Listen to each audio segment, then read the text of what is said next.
Hello, everybody.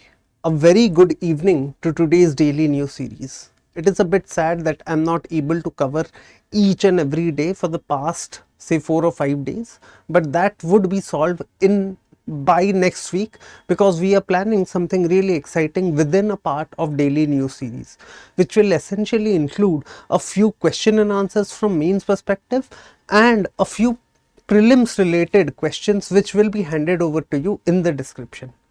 So, with that thought, let us look at the top 6-7 news which has been in the news for the past 2 days. Now, there will be some news which you will feel that I have not covered probably, but do not worry about that. That would be included within a part of some of the larger topics in the coming day. And I will intimate you कि वो किस day के newspaper से particular वो topic आया है. So let us start with the important news items which we have today. The first is the new action plan on AMR. AMR stands for antimicrobial resistance. इसके ऊपर हमने already एक lecture ले रखा है. Now for antimicrobial resistance there was already a national action plan which was launched in 2017. Now this is an upgraded version of that particular plan. So in this we will be looking at what are the some of the changes which have been introduced in the new action plan, and second, what are still the pitfalls that remain in the current action plan or in the current governance agenda. The next concerns with rare earth elements production. India has just recently launched a policy or a scheme which focuses on production of rare earth permanent magnets. Now in this context, it is very important to understand here where does rare earth stand in the context of energy security and geopolitics, and this is where we would be opening up this particular topic. Then in the coming 2 years the largest census is going to be conducted. It is going to be predominantly a digital census. Now in that context this article explores what urban dynamism needs to be captured और अभी तक का जो भी government data है where are we missing out on. Then we will move into the Colombo Security Conclave which was recently held. This is a national security advisor level meetings which are organized year after year. Now we will learn about the Colombo Security Conclave and its details, but going a step above, we will discuss here what are the perspectives linked to India's role in the Indian Ocean region security. Then there are two related news items. In fact, here we are covering 3 to 4 news related to the digital arrest scams which has been happening. इसके बारे में अभी पहले supreme court ने कुछ guidelines issue किया है और गाइडलाइंस काफ़ी एलैबोरेट है. वो जो गाइडलाइंस है डिपार्टमेंट ऑफ टेलीकम्युनिकेशंस को इशू किया है, स्टेट गवर्नमेंट्स के लिए कुछ डायरेक्टिव्स है. Going further we have the Sanchar Sathi app and the controversy related to it. So this is something the executive has implemented or has taken the decision to implement this policy. Now what is this app? What will this exactly do? And what are the controversies that the critics have raised? This is what we are going to look into this article. So with that, let us start with today's news discussions. So the first article says the new action plan on AMR or antimicrobial resistance needs a shot in the arm. Now before moving into the article, first understand what is AMR is. Now AMR stands for antimicrobial resistance. Now the major cause of antimicrobial resistance is when your body essentially becomes resistant to any antibiotics which you are taking, and by body here I mean the bacteria or the fungus which create infections in the body, they become resistant to any antibiotics which you are taking for treatment. इसका one of the major reasons, as we have discussed before, is over the counter medicines. जो ये बहुत ज़्यादा देखा गया है कि आप कोई हल्का सा फीवर हो रहा है, without knowing the cause, without getting into the proper diagnosis, people directly move to the pharmacy and take the medicine without any prescription, and the pharmaceutical also provides it to you. Now this is one of the cause. Other than this, there is safety issues and hygiene issues which have led to the growth of antimicrobial resistance in the body. Now to tackle this, the first national action plan was launched, और जिसे national action plan 1.0 अगर बोले 2017 में launch किया गया था। इस article में काफ़ी टेक्निकलिटीज़ के थ्रू गए हैं, but we will understand it from the perspective of UPSC and how much content can we take from this particular article. Now, what the article says about the first action plan is, the first national action plan was a turning point. How it was a turning point? Now, these are essentially your positives. First, it brought antimicrobial resistance into national focus. उससे पहले शायद इतना discussions, debates, medical circles में national level पे नहीं हो रहा था, but this action plan essentially brought it into national focus. This led to also improved labs, surveillance and stewardship, and promoted One Health coordination. Now, what is One Health coordination? One Health coordination is basically a concept which links the wildlife health, animal health and the human health. Animal health, wildlife या यहाँ पे अगर बोले environmental health and the human health as one particular holistic being. This means अगर animal health impact हो रहा है, then this would also impact human health.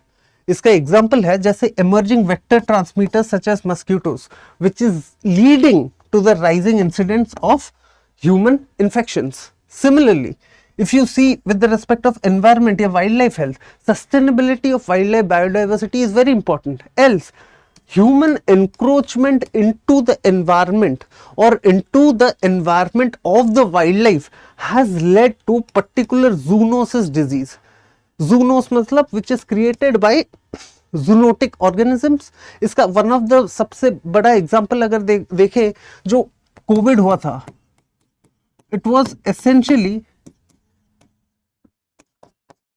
linked to bat and consumption of bat. Now this is what is One Health approach, where wildlife health and human health are again interlinked. So proper human health policy, to achieve a proper human health objective, you need to protect and take care of the wildlife health and animal health as well.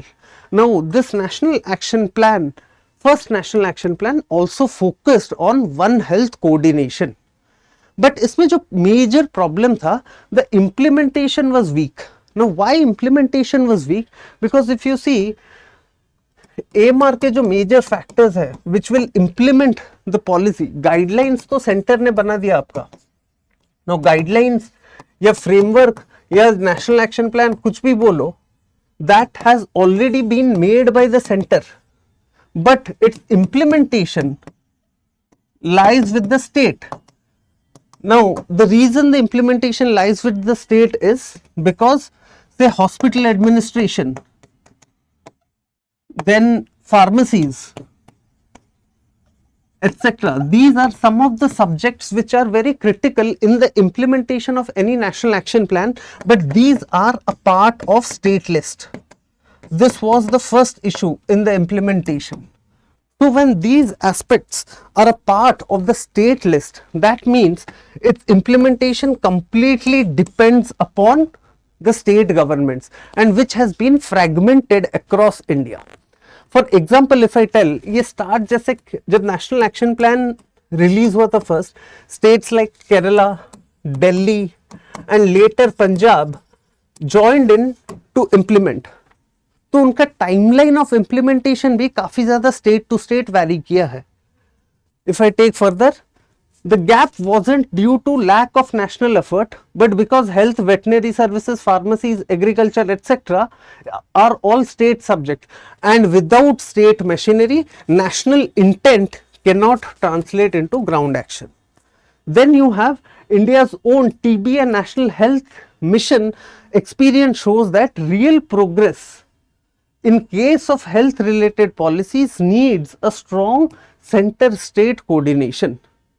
Now अभी जो NAP AMR 2.0 है, now what is new and how does it change this implementation agenda of National Action Plan 1.0? First, the new plan is more implementation ready because first it has stated clearer timelines, responsibilities and resource pathways. Then second, most important, it has recognized private sector as essential. Why private sector is essential? Because it plays an important role in the delivery of healthcare services and veterinary services. Then it pushes for innovation, rapid diagnostics, antibiotic alternatives and better environmental monitoring. तो यहाँ पे अगर मैं देखूं, these 2 points essentially deepens the One Health focus because it gets food systems, waste management, environmental monitoring, etc. into the fold, which are all a part of one holistic One Health concept. Then it integrates surveillance across human, animal, agricultural and environmental sector, and it places the oversight under Niti Aayog. और नीति आयोग में आपका एक coordination और monitoring committee होगा. Now this is the governance mechanism of it. But despite this, there are some aspects which the critics have said this particular plan also misses. So what are the biggest flaws of this new National Action Plan? First, there is no center state AMR platform. Again, this might lead to a state of fragmented coordination. Then there is no joint review system and there is no legal requirement for states to notify act on AMR plans. तो अगर कोई legal requirement या बाउंडेशन नहीं है उनके ऊपर, then again वही चीज होगा जिसके बारे में हमने यहाँ पे बात किया. जैसे पहले केरला, दिल्ली आ गए, फिर पंजाब आ गए और बाकी धीरे धीरे स्टेट्स आते आते बहुत जनों का इम्प्लीमेंटेशन प्रोसेस भी स्लो हो गया, वे ऑफ इम्प्लीमेंटेशन भी काफी डिफर करने लगा. Next, there is no dedicated funding, और जैसे नेशनल हेल्थ मिशन में इंसेंटिव्स दिया जाता है उस तरह का इंसेंटिव स्ट्रक्चर भी नहीं है. So the main crux of this article is state engagement is required when you are considering a policy which includes hospitals, veterinary oversight, agriculture, food safety and waste regulation. That was the first article. Now we'll move to one of the important article. ये कल का newspaper का है. Again जो supreme court ने बोला था, then there is something which today it has come, which is regarding the Sanchar Sathi app and its critic. So we are going to cover this entire issue as one single whole, क्योंकि question उसी हिसाब से आएगा और इसका context भी better set होगा. First, the Supreme Court has tasked CBI to tackle digital arrest. Digital arrest के बारे में हमने पहले बात किया था. डिजिटल अरेस्ट में होता क्या है, फेक कॉल्स आते हैं, स्पेशली टू दोज पॉपुलेशन जो कि डिजिटल वर्ल्ड में नए हैं, who are vulnerable in the digital world, and these include mostly पहले the ones who are vulnerable in digital world. Example, old men and women.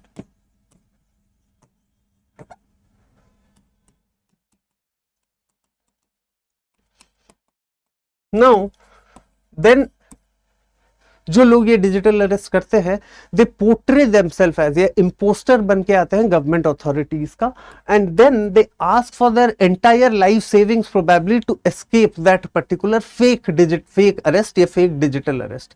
Now this has been a very very big problem because approximately India has lost ₹3,000 crore through this kind of cyber scam activities. Now in this context, Supreme Court has spoken very vehemently and has given very strict directives across states as well. और उसने CBI को direct किया है with respect to this. There are very rare cases जहां पे supreme court direct उठ के CBI को डायरेक्टिव देता है, बिकॉज वहां पे स्टेट के थ्रू जाना पड़ता है, यूजुअली स्टेट गवर्नमेंट के थ्रू, क्योंकि CBI का एस्टेब्लिशमेंट आपका होता है Delhi police special establishment act के through. Now police is a subject under, is a state subject, तो यूजुअली स्टेट के परमिशन लेके ही वहां पे फिर एक्शन किया जाता है, but here Supreme court has directly given the directives to the CBI without going into or without moving into the permission from state and all that bureaucratic hurdles. The reason for this is the digital arrest scams are appearing as a very big menace. Now what Supreme Court has said is, Supreme Court has asked CBI to crack down on the digital arrest scammers. Now इन्होंने 3 तरह के digital arrest को categorize किया है. First is victims are made to government that government authorities are entitled to their hard-earned money and are then subjected to coercive acts of extortion. Then the second is something related to investment scams. Investment scams में क्या होता है, where victims are lured by attractive investment schemes. And then they are asked to deposit large amounts and then they are duped of that money. And then the third category of digital scams which the Supreme Court has categorized is the part-time jobs, where victims are paid for free tasks. पहले छोटे छोटे jobs देते हैं, जैसे reviews post कर दो YouTube पे या रिव्यू गूगल रिव्यू दे दो, फिर वहां पे तो वो small amounts of money account में ट्रांसफर कर देते हैं. तो इससे पहले ट्रस्ट बिल्ड होता है, जो लोग वो जॉब करते हैं ना, once the trust is build they are then made to pay huge amounts for premium tasks. Now this is what is leading to a lot of money from the Indian economy going out to these scamsters and fraudsters. Now what Supreme Court has said is, the Supreme Court has given the agency a free hand to launch an anti-corruption probe into the bankers who are involved in opening of the mule accounts and linked to cyber crimes. Now ये statement को समझते हैं, क्या mule accounts और cyber crimes. So now people are first placed under digital arrest. Now once money comes into the system, then they are transferred into a number of mule accounts. Mule accounts, you can consider them as not exactly fake accounts, they are real accounts, but they are transferred in small amounts to other accounts. Then these money is then pooled together and involved in crypto assets. Yeah, they are used to buy crypto assets. Now crypto assets is not regulated, crypto assets is borderless. Now once this money moves into this crypto assets, then it becomes very difficult to track. तो first supreme court ने जो बोला है, agency को free hand दिया है, you launch an anti corruption probe into the bankers who are involved at this particular stage: mule accounts, pool accounts, and then crypto assets. Remember this particular diagram. Then a note provided by the center in the court showed that 3,000 crore had already been scammed by fraudsters from victims. Then the court has directly ordered CBI overriding the consent of the state. This is an important line. Overriding the consent of the state to conduct pan-India probe and hunt down scammers. It is an extraordinary step.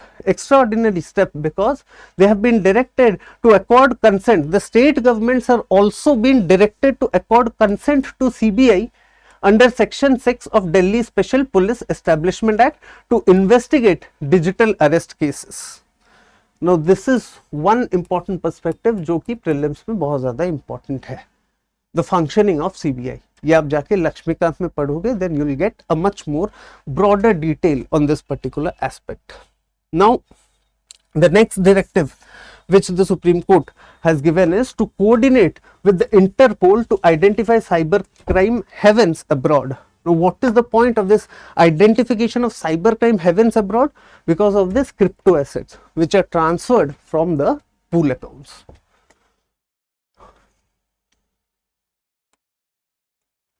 Then invoking the IT guidelines and media ethics code rules of 2021, the apex court has directed online intermediaries to cooperate with the CBI and provide the agency assistance with regard to data in connect with the digital arrest cases. तो ये जो particular code है, this regulates social intermediaries, which includes your websites like Instagram, X, Facebook, etc. So first the state government, then it has directed the CBI, now it has directed the social media intermediaries, and then states and union territories have been directed again to ensure that the establishment and operationalization of regional cybercrime coordination center. तो ये जो coordination centre है, they should act as data hubs for cyber crimes. So there are multiple suggestions which the supreme court has given. यहाँ पे अगर मैं question की बात करूं, जो क्वेश्चन डायरेक्टली आपको पूछ सकता है कि what is the role of judiciary in a society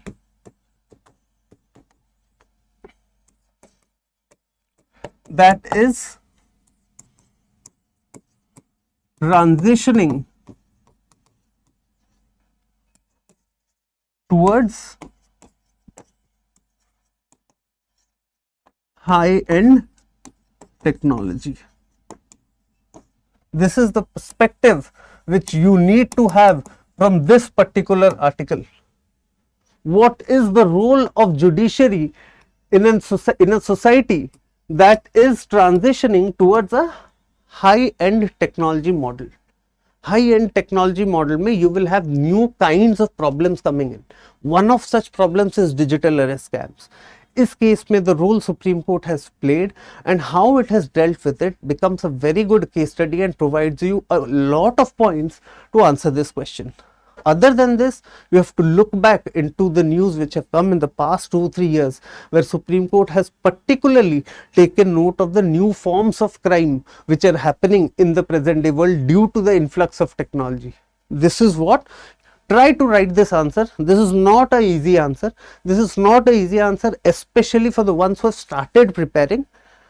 But आप swimming तभी सीखते हो जब आप jump मारते हो water में. Consider that this as that lesson. Now, the second aspect is, ये तो सुप्रीम कोर्ट का रूल था. Second, the government has taken a few steps. The first is the Sanchar Saarthi app. Sanchar Saarthi app. And second is SIM binding of phones, which it has recommended the telecom operators. The first mandate which it has given is SIM binding. Now, what is SIM binding? This is technical, you need to understand. Again, this is all related to ensuring cyber security in your phones. This is our framework for going towards cyber security measures. The first measure which the government has announced, or the mandate which it has provided, is with respect to SIM binding. What is SIM binding? आपके phone में एक IMEI number होता है. First, now this is a unique 15-digit number. ये मान लीजिए phone का आधार card है. Then there are phones जहां पे आप सिम डाल दो and then you off the SIM, but wifi से भी वो पर्टिकुलर फोन चल सकता है आपका. So this method is used by a number of scamsters because they first use the SIM to log in to the system of the phone and then they throw away the SIM. They can still work on Wi-Fi. SIM होगा तो उनका location tracking, tracing वो सब हो सकता है. But if there is no SIM, it becomes difficult to track down the Wi-Fi. So the SIM binding essentially mandates कि without SIM the phone should not work, और इसके लिए एक डेडलाइन दिया गया है कि जिससे ऐसे फोन चालू होंगे. तो this is the first. Now the second directive या the second major you can say which the government has taken is the Sanchar Saathi app. Now, Sanchar Sathi app focuses on a number of cyber crimes. For example, digital arrest हुआ, investment frauds हुए, partial job हुआ, जो पहले supreme court ने जिसमें categorise किया था. तो इनको टैकल करने के लिए department of telecommunications has decided to kill it. Now this app would be in your phones from March 2026. Now what will this app essentially do is, suppose you get a spam call या digital arrest call या call you are doubtful about कि is this from a regular number? Yeah, this is a cyber fraud which is happening. Then you can just, that particular number can be given in the Sanchar Sathi app. Now once this phone number is given in the Sanchar Sathi app, now every phone number is attached to a particular phone, and then that is linked to IMEI number, which is a unique 15 digit number to track. Now the basic concept behind it is this will help the police to track down on the fraudsters या scamsters. But इसमें कुछ issues हैं. The first issue is, मैं अगर SIM बदल लूँ, दूसरे phone में डाल दूँ, या IMEI भी कॉपी करना is not a difficult thing. IMEI तो फोन के डब्बे पे भी लिखा होता है, and they use a number of tools to copy the IMEI to other phone. In that case the duplication of IMEI number can be done pretty easily, and in this case the particular app will fall flat. Then the second criticism which has come primarily from the opposition is when you are having pre-installed apps, जैसे आपने कोई Android का phone खरीदा, उसमें Google, Gmail ये सब pre-installed होते हैं. Now in that case those pre-installed apps, critics say, will have more access, and they will have system level access. Now what this will essentially do is, this will lead to more surveillance, and this will affect right to privacy. This is what all the two articles talk about, though this is not technically sound. Second, right to privacy. Now the thing is, we talk a lot about right to privacy. Let us understand first what is the genesis of it. K.S. Puttaswamy judgment 2017 mandated right to privacy as a fundamental right. Now what did Puttaswamy judgment provided as a triple test कि जज करने के लिए, ये जो particular triple test है, this was provided by this judgement to test कि if a particular measure is breaching privacy और not. First, that particular measure should be legal. No Sanchar Saathi app is legal. Second, there should be a good amount of necessity. Now here again there is necessity. But third aspect, proportionality. Here is where the main criticism is coming from.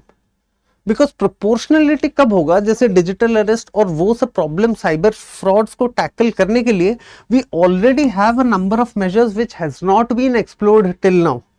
Then why to jump the gun and directly move into a surveillance oriented app? This is what the basic fundamental is behind whenever a issue related to privacy comes.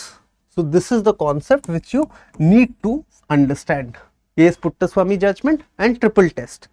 तो कोई भी major को अगर आपको देखना है कि ये प्राइवेसी हैम्पर करना है कि नहीं, just test it against these three terms. Is it legal? Is it necessary? Is it proportional to the crime? Now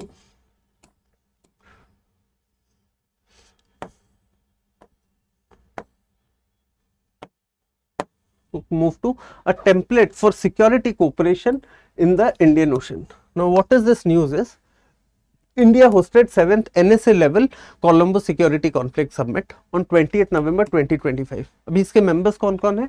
India, Sri Lanka, Maldives, Mauritius, Bangladesh. Important. Now observers हैं, Seychelles हैं और मलेशिया हैं, 2 Indian Ocean nations. Now ये initially start हुआ था 2011 में as a trilateral exercise between India, Sri Lanka and Maldives, and now they have been expanded to a wider grouping focusing on maritime security, counter terrorism, cyber crimes, trafficking, organized crimes, etc.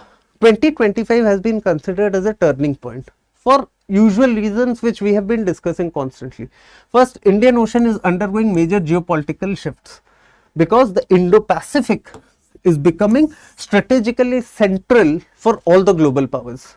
Second, the conclave's focus on non-traditional maritime security has made cooperation essential first, and Seychelles has become a full member, signaling strong regional commitment. So this is again an important aspect from prelims perspective. For India, this summit is deepening maritime engagement with neighbors amid rising instability and China's growing presence. So that is why 2025 is considered as an important turning point. Now there are 4 factors which we need to take away from this particular conclave and the discussions. First, the development security link. Maritime security is directly linked to economic development as their economies depend heavily on ocean based trade and resources.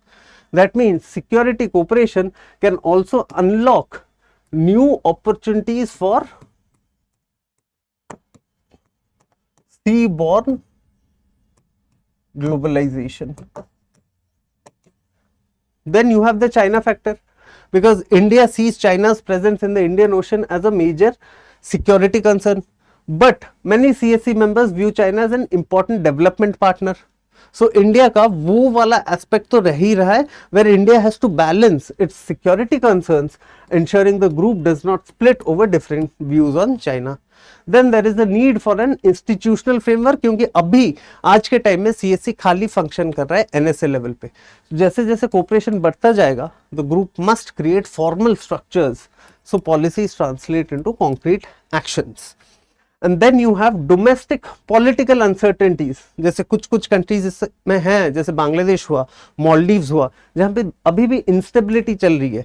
तो उस case में them focusing on regional level organizations for security and development might be difficult. So this is what this news was about. Now this is a very important article, capturing urban dynamism in the next census.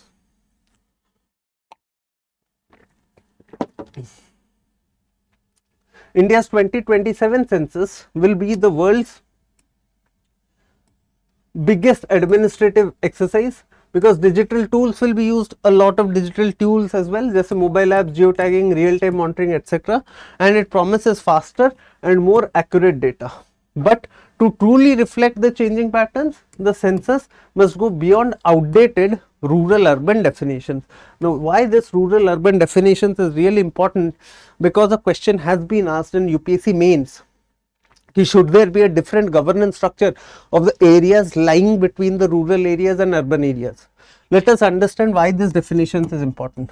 Jैसे right now, rural area, you understand the areas of villages where Panchayati Raj system dominates. Urban areas, municipalities are the local level government, the areas which are found in cities. But over the course of time, as and when we have moved in our development paradigm, in our development pathway, two new forms of area have emerged. Peri-urban areas. Peri-urban areas क्या है? Suppose this is an urban area. Now this urban area is slowly developing, getting congested. People look for some land outside, क्योंकि land तो constant ही है. Now these areas are not fully developed probably, but they show some urban features. And यहाँ से फिर आपका rural areas which is there, that will start. In areas का आज के डेट में प्रॉब्लम क्या है कि they show urban features, they show urban characteristics, but the problem here is they are under, in most of the cases, under rural governance. So which is again a mismatch. So the first is peri-urban areas. When they talk about urban dynamism, there are two perspectives, and two very good perspectives which the article talks about. Second, in the layer of governance, the second is it talks about functional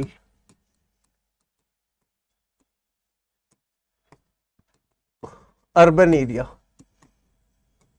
Now, if you say world over, even the United Nations recognizes functional urban area. What is functional urban area? जैसे मैं बोलूँ दिल्ली है, then you have Gurgaon, you have Faridabad, you have Noida. Now the thing is, they are treated, they should be treated usually as a part of one big urban agglomeration, because they have similar lifestyles, similar economic conditions, they are well connected with each other, they are economically and socially dependent upon each other.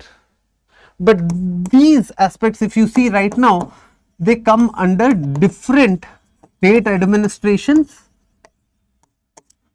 The reason being the concept of functional urban area is not recognized in Indian policies.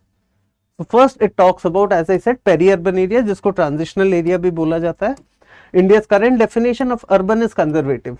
It recognizes only two categories, urban and rural, and it ignores the huge peri-urban belts around cities, villages that rapidly are urbanizing. This leads to major undercounting. और इसका example है, world bank में 2010 में estimate किया था 55% of Indians lived in areas with urban like characteristics. These areas with urban like characteristics are the peri urban areas, are the functional areas. Then recognizing real urban agglomerations, जैसे cities today don't grow in isolation, they are engines of growth. Delhi, for example, is inseparable from Gurugram, Faridabad, Noida, Ghaziabad, etc. Now the UN recognizes such functional urban regions, but Indian census counts them separately due to state and district boundaries. So what does this hides? As I said, shared labor markets, integrated transport flows, cross-border economic activities. Basically, it hides all the dependencies. So census 2027 needs to recognize such agglomerations as single functional units. These were the topics for today. Rare earth ke bare mein I'll take up the first thing tomorrow. With that, we'll close today's session. Thank you.